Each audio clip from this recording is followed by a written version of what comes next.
अच्छा, कोई भी सब्जेक्ट हम पढ़ते हैं तो सब्जेक्ट को क्यों पढ़ते हैं? किसी भी सब्जेक्ट को लेंगे तो सब्जेक्ट का दो एस्पेक्ट होता है कि सब्जेक्ट को देखो, कोई भी सब्जेक्ट या कुछ भी हम पढ़ते हैं, सीखना या जानना चाहते हैं, क्यों? सोसाइटी के किसी प्रॉब्लम को सॉल्व करने के लिए। अच्छा, सोसाइटी का जो प्रॉब्लम सॉल्व करेंगे मतलब उसको प्रोफेशन या प्रैक्टिस में लेके आएंगे, इसके लिए उसका एकेडमिक, उसके प्रिंसिपल, थ्योरीज, लॉ क्लियर होंगे, मैथ का फॉर्मूला आपको पता है, तभी तो जो है क्या बोलते हैं आप उसको सॉल्व करने के लगा पाएंगे ना, तभी तो आप आर्किटेक्चर में, डिजाइन में लगा पाएंगे। फिजिक्स का कंसेप्ट आपको पता है, तभी तो आप चीजों में उसको यूज कर पाएंगे ना। इसी तरह से इकोनॉमिक्स में भी जो है उसका दो एस्पेक्ट है, एक है एकेडमिक जिसको हम बोलते हैं डिसिप्लिन, दूसरा एस्पेक्ट है प्रैक्टिस। अब आपने जो पढ़ा है, पढ़ा क्यों है? उसको यूज करने के लिए, तो जो यूज करते हैं उसको बोलते हैं प्रैक्टिस, जिसको हम प्रोफेशन भी बोलते थे। इकोनॉमिक्स एक प्रोफेशन है ना, फाइनेंस इकोनॉमिक्स बहुत बड़ा प्रोफेशन है, ठीक है ना, तो उसको हम प्रोफेशन में लेके चलते हैं। अच्छा, तो बेसिकली हम इकोनॉमिक्स पढ़ते क्यों है?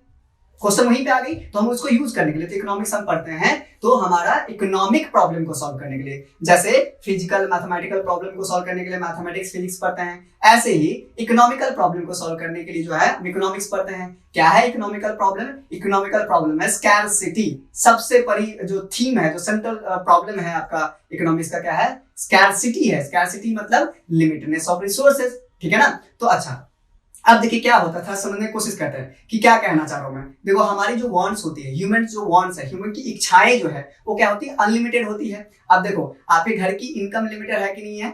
और उसमें चाह रहे होंगे सब लोग फैमिली मिलकर कि ये भी ले ले, वो भी खरीद ले, ये भी कर ले, लेकिन नहीं कर पाते हैं। बहुत बार मम्मी पापा आप लोगों को बोलते होंगे नहीं, ये आप मान लो घड़ी मांगते हैं तो अभी बोलते हो नहीं, अभी नहीं, अभी स्कूल का फीस पे करना है, ट्यूशन का फीस पे करना है, ये काम नहीं करेंगे। तो आप क्या करते हैं? कुछ चीजों को, आपकी जो इच्छाएं हैं उसको सेक्रीफाइस करते हैं, ठीक है ना, और कुछ इच्छाएं पूरी कर पाते हैं। तो हमारी वांट्स तो बहुत सारी है, क्यों ऐसा कर पाए? क्योंकि जो हमारे पास मनी था, जो हमारा रिसोर्स है, वो क्या है?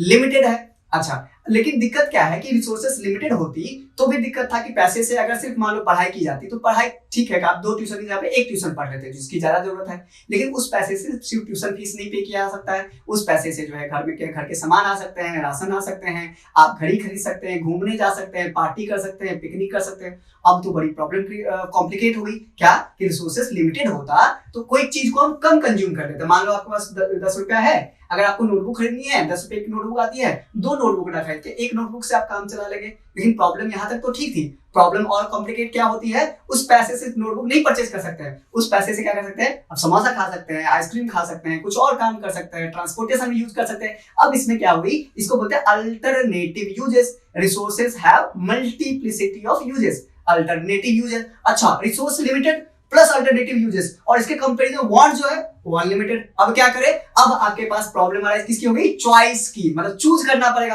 अरे यार, अब हम क्या करें? जैसे आपके एग्जाम में अभी पता है सिलेबस इतना कवर करना है ना, और क्या बोलते हैं आपको, क्या बोलते हैं, जो टाइम है आपके पास लिमिटेड है, ठीक है ना। तो मैंने क्या बताया आपको, हमारी वीडियो देखिए, एनसीईआरटी पढ़िए, एनसीईआरटी में वही पढ़िए जो क्या बोलते हैं आपको हम टॉपिक टच कर रहे हैं। ऐसा मत फिर फोमो मत महसूस करिए, फीलिंग क्या बोलते हैं ना, फीलिंग ऑफ मिसिंग आउट। आप लोग सोचते हैं ये भी पढ़ लूं, वो भी पढ़ लूं, अरे ये नोट्स मिल जाए, वो बुक मिल जाए, मेरा फ्रेंड तो ये बुक पढ़ रहा है, वो ये पढ़ रहा है। तो जो फोमो होता है ना आप लोगों के बीच में, फोमो मत रखिए, क्योंकि आपके पास रिसोर्सेज जो है, टाइम है, लिमिटेड है। तो उस लिमिटेड टाइम को without the fear of missing out आप क्या करेंगे? जो हमने पढ़ाया, क्योंकि हम एक्सपर्टीज है, हमें पता है क्या क्वेश्चन आएंगी, कौन से टॉपिक से आएंगी और कितना आएंगी, और उसको बस उसी टॉपिक को एनसीईआरटी से रिवाइज करिए। तो क्या हुआ कि आपका लिमिटेड रिसोर्सेज को आपने सही यूटिलाइज किया। इकोनॉमिक्स यही तो सिखाता है ना, how to utilize the scarce resources, limited resources, so as to maximize the benefit, so as to maximize the gain, so as to maximize the satisfaction. जो आपका लिमिटेड रिसोर्सेज है, क्योंकि लिमिटेड है, तो आप उसको ऐसे यूज करना चाहेंगे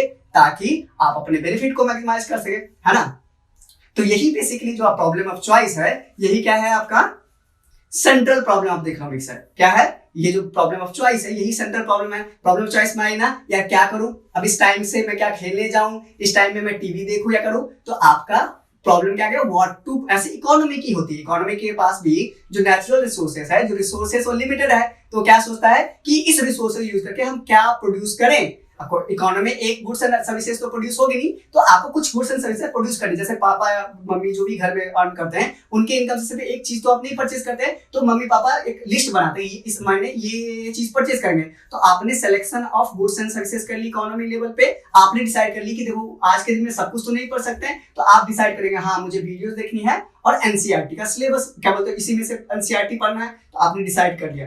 अब किसको कितना टाइम देना है, एक तो आपने selection of goods and services पढ़ ली या ये पढ़ाई करनी है, किस टॉपिक को कितना टाइम देना है, मतलब क्वांटिटी डिसाइड करना। इकोनॉमी लेवल पे, कंट्री लेवल पे आप ये डिसाइड करते हैं जो भी गुड्स एंड सर्विसेज आपने सेलेक्ट की वो उसका कितना कितना क्वांटिटी कौन से गुड्स एंड सर्विसेज का करेंगे, ठीक है। अच्छा, ये सारा चीज करते क्या है, ऑब्जेक्टिव हमेशा माइंड में क्लियर होना चाहिए। हमने सबसे पहला क्वेश्चन किया ना क्यों पढ़ते हैं इकोनॉमिक्स, ऐसे आपको ऑब्जेक्ट। तो ये जो कर रहे हैं, ये जो selection of goods and services और ये जो कितना कितना गुड्स एंड सर्विसेज सेलेक्ट करते हैं, कौन से बेसिस पे, so as to maximize the total aggregate benefit या सेटिस्फैक्शन। आप उसी लिमिटेड रिसोर्सेज से अपने एग्रीगेट सेटिस्फैक्शन, एग्रीगेट मतलब कि सारा जोड़ के, टोटल सारे, एक गुड्स का से सेटिस्फैक्शन मिली, यूटिलिटी मिली, दूसरा गुड्स कंज्यूम किया उससे भी सेटिस्फैक्शन मिली, तीसरे गुड्स से भी सेटिस्फैक्शन मिली, सबको जोड़ के जो आपको सेटिस्फैक्शन मिला इसको हम बोलते हैं एग्रीगेट सेटिस्फैक्शन। तो क्या इंश्योर करना है, कैसे सेलेक्ट करना है, क्या प्रोड्यूस करना है, कितना कितना प्रोड्यूस करना है, to ensure that the aggregate satisfaction is the maximum possible, ठीक है। ये है आपका पहला प्रॉब्लम, व्हाट टू प्रोड्यूस।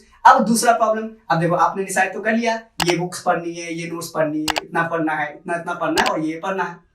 अच्छा, अब ये आपने डिसाइड कर लिया 2 घंटा 3 घंटा टाइम इसको दूंगा, 1 घंटा टाइम इसको दूंगा। अब उसमें, अब उसी 2 घंटे या 3 घंटे में, क्योंकि टाइम तो लिमिटेड है ना, आप कोशिश करेंगे किस तरह से मैं पढ़ाई करूं, मेरा मेथड क्या होना चाहिए, मेथोडोलॉजी क्या होनी चाहिए प्रोवाइड की, कि मैं कैसे पढ़ाई करूं ताकि जो है आपका उसी कम टाइम में आप ज्यादा से ज्यादा चीज करें, मतलब कम टाइम लगा के ज्यादा पढ़ाई कर सके, है ना। तो क्या है, इसको हम बोलते हैं मेथोडोलॉजी या टेक्नोलॉजी, जिसको आप प्रोसेस भी बोल सकते हैं। तो दूसरा क्वेश्चन होता है हाउ टू प्रोड्यूस, कैसे हम प्रोडक्शन करें ताकि वेस्टेज कम हो। आप टाइम में कैसे करते हैं, वेस्टेज कम हो, मोबाइल को स्विच ऑफ कर दिया, ये कर दिया, मतलब मेथोडोलॉजी प्रोसेस की बात करते हैं कि हम कैसे करें वेस्टेज को रिड्यूस कर सके, है ना, क्योंकि पहले ही से चीजें कम है और वेस्ट हो जाएगी तो आपका एग्जाम है, मान लो 2 दिन के बाद, टाइम पहले से ही कम है, टाइम को वेस्ट नहीं करना चाहते, कहीं भी टाइम को आप खराब नहीं करते। तो ऐसे इकोनॉमी लेवल पे भी होता है कि आप अपने वेस्टेज को रिड्यूस करते हैं, मतलब अपनी एफिशिएंसी को बढ़ाते हैं। तो इसके लिए 2 तरह की टेक्नोलॉजी ब्रॉडली हम बात करते हैं, एक तो होता है कैपिटल इंटेंसिव टेक्नोलॉजी, दूसरा labour intensive technology. Capital intensive technology जैसा कि नाम से ही पता चलता है,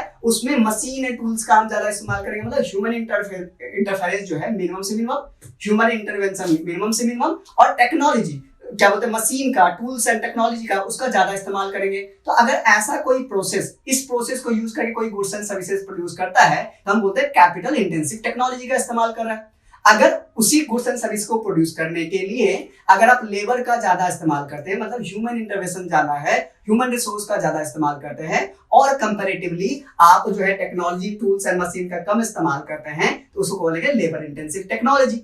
अब कैपिटल इंटेंसिव टेक्नोलॉजी यूज करेंगे कि लेबर इंटेंसिव टेक्नोलॉजी यूज करेंगे, क्यों कैसे करेंगे, किस पर डिसाइड होगा, आपकी ऑब्जेक्टिव क्या है, फिर वही क्वेश्चन, आपका उद्देश्य क्या है, आपकी ऑब्जेक्टिव क्या है, आपका एम क्या है, आपका एम क्या है, अभी बताया ना एफिशिएंसी की बात करेंगे, कॉस्ट आपका मिनिमम हो, मिनिमम कॉस्ट पे मैक्सिमम आउटपुट, मतलब आपका उतने ही टाइम में या कम टाइम में ज्यादा पढ़ाई कर पाए, ज्यादा पढ़ाई हम क्वालिटी की बात करें, क्वांटिटी की नहीं, कि आप याद कर सके, रिप्रोड्यूस कर सके एग्जाम में, लर्न ज्यादा से ज्यादा कर सके, अच्छे से लर्न करें। तो कॉस्ट आपका मिनिमम, आउटपुट जो है मैक्सिमम, क्योंकि रिसोर्सेस लिमिटेड है। तो टू क्या बोलते हैं, it's aim to ensure that the output is maximized with the limited cost or the minimum cost using the same limited resources, scarce resources, है ना। तो दूसरा प्रॉब्लम हाउ टू प्रोड्यूस।